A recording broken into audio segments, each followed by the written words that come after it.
Good day, guys. Welcome back to the channel. So if you are yet to subscribe and you've not done that, make sure you do also click on the subscribe button, like, share, make your comment. So let's see what we'll be expecting this week on our gold.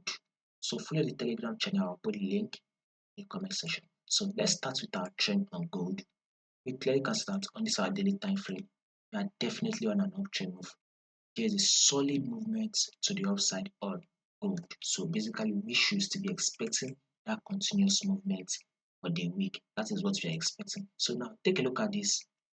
You saw on this our daily time frame, this was an higher high. Then we had this higher low here. We also had a higher high.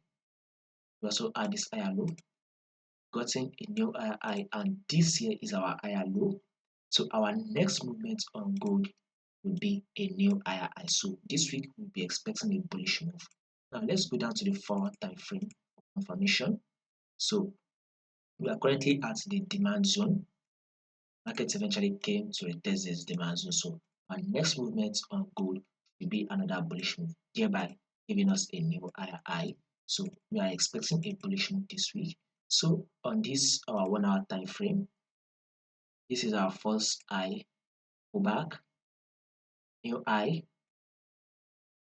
pullback, then another high. So possibly this week we should be going bullish and market should clear this, thereby giving us a new higher high. So with this, we should be expecting more than 1,000 pips for the week. So follow the Telegram channel to stay updated.